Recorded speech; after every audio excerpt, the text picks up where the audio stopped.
Chegamos agora ao final desta série dedicada ao transtorno de personalidade borderline. Ao longo destes episódios, percorremos um caminho exigente e profundo, atravessando o diagnóstico, o curso clínico, a epidemiologia, os fatores de risco, a neurobiologia, a gestão clínica, a farmacoterapia, as diferentes abordagens psicoterapêuticas, a sua eficácia, as especificidades da adolescência e, por fim, as principais controvérsias que atravessam este campo. Este percurso não foi feito para simplificar uma realidade complexa, nem para oferecer respostas fáceis. Foi feito para construir compreensão, para reunir evidência científica sólida, para desmontar estigmas, para mostrar que por trás de um diagnóstico muitas vezes mal compreendido existe um sofrimento real, profundo e humano, que exige abordagens cuidadosas, consistentes e fundamentadas.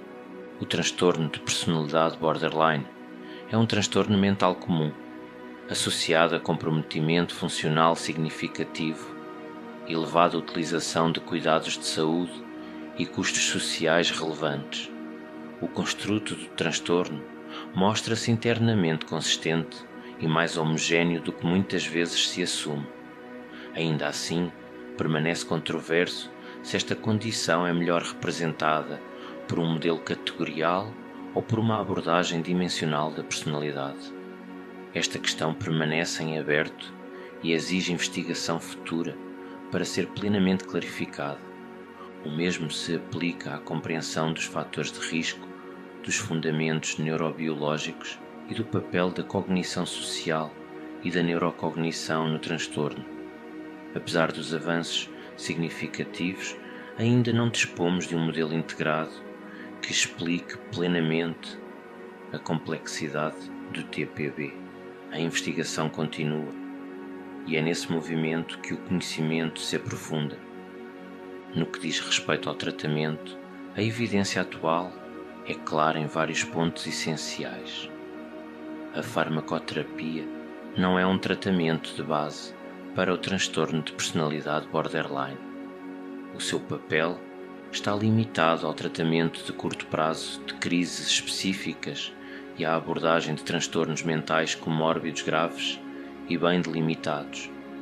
A utilização indiscriminada de medicação não encontra suporte científico robusto. A psicoterapia, por outro lado, demonstrou de forma consistente ser eficaz no tratamento do transtorno de personalidade borderline e é recomendada como tratamento de primeira linha. Diferentes abordagens psicoterapêuticas baseadas em evidência mostraram benefícios clínicos relevantes, incluindo a redução da gravidade dos sintomas, da automutilação, da ideação suicida e melhorias no funcionamento psicossocial.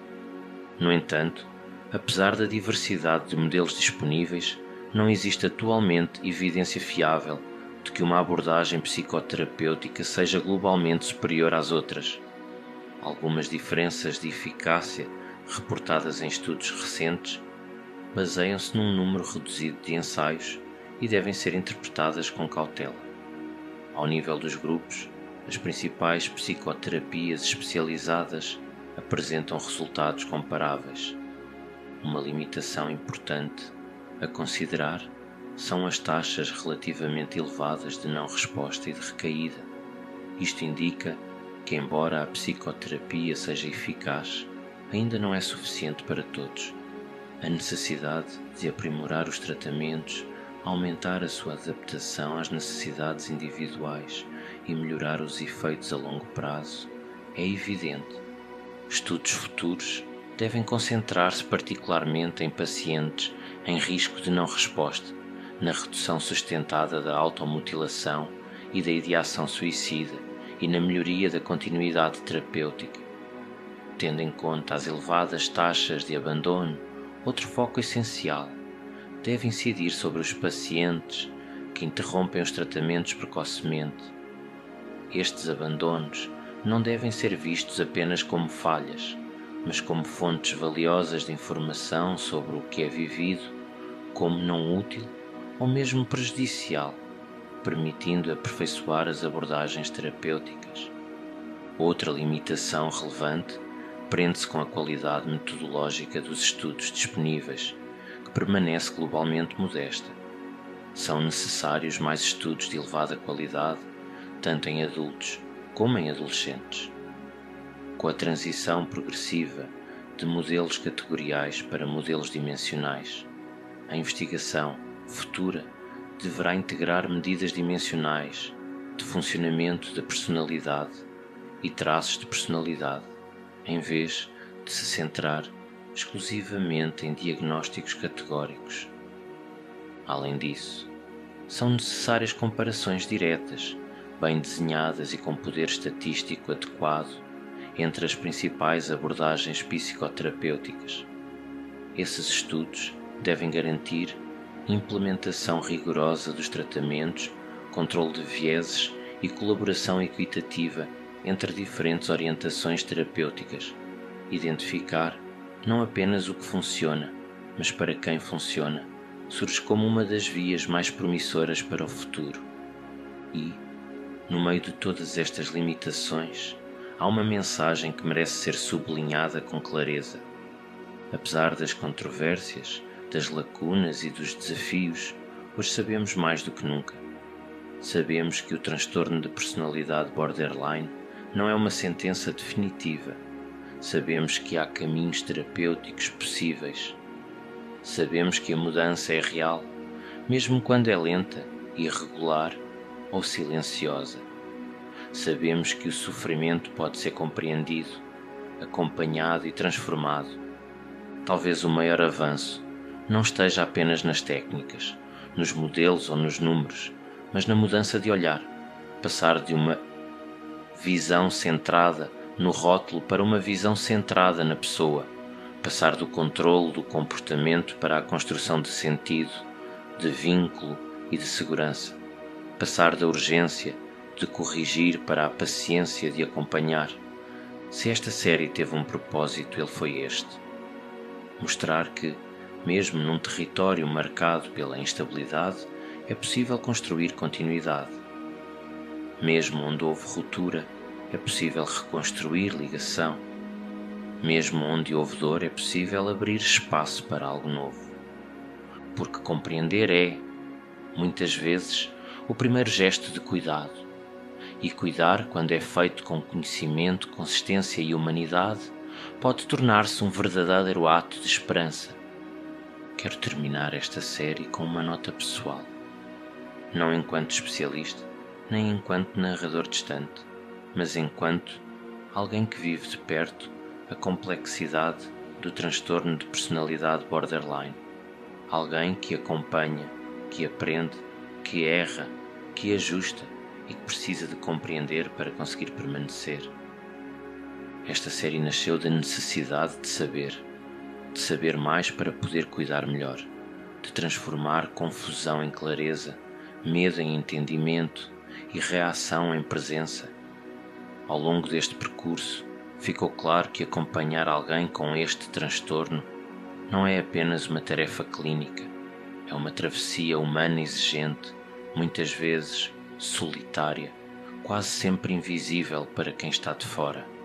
A quem acompanha de perto alguém com transtorno de personalidade borderline, pais, familiares, parceiros, cuidadores, profissionais, quero deixar uma palavra de reconhecimento. Não é fácil sustentar o vínculo quando a instabilidade é constante. Não é fácil manter limites quando o medo do abandono é intenso. Não é fácil continuar a oferecer presença quando se é colocado repetidamente à prova. Mas acompanhar não é salvar, não é controlar, não é corrigir à força. Acompanhar é aprender a estar com consistência, mesmo quando tudo parece fragmentado, a estar com clareza, mesmo quando as emoções transbordam, a estar com humanidade, sem se perder a si próprio no processo. Uma das lições mais importantes que esta série deixa é que não existe um único caminho, nem uma solução rápida. Existem processos, existem relações. existem contextos que precisam de ser suficientemente seguros para que a mudança seja possível. E essa segurança constrói-se ao longo do tempo, com conhecimento, com limites claros, com empatia, que não se confunde com permissividade. Também é importante dizer isto com honestidade. Nem todos os dias são dias de progresso, nem todas as tentativas resultam. Há recaídas, impasses, cansaço. Há momentos em que a esperança parece distante. Isso não significa fracasso. Significa que estamos a lidar com algo profundamente humano, profundamente sensível, profundamente complexo. Se esta série conseguiu oferecer alguma coisa, espero que tenha sido isto. A certeza de que compreender faz diferença, que a psicoterapia funciona, mesmo que não de forma perfeita, que o sofrimento pode ser acolhido sem ser romantizado, que o cuidado pode existir sem se transformar em sacrifício total. E, talvez o mais importante, que ninguém devia atravessar isto sem apoio, sem informação, sem linguagem para nomear o que vive. A quem acompanha, fica este convite silencioso: cuida também de ti, estabelece limites, procura suporte, aprende, descansa quando for preciso. A estabilidade que ofereces ao outro começa na estabilidade que consegues construir em ti. O transtorno de personalidade borderline não define uma pessoa, define um conjunto de dificuldades que podem ser compreendidas, trabalhadas e, em muitos casos, transformadas. O caminho é longo, mas não é vazio. E mesmo quando parece que tudo oscila, a presença consistente continua a ser um dos gestos mais poderosos que existem. Obrigado por teres acompanhado esta série até ao fim. Que este conhecimento sirva para iluminar, sustentar e humanizar os caminhos que ainda estão por ser percorridos.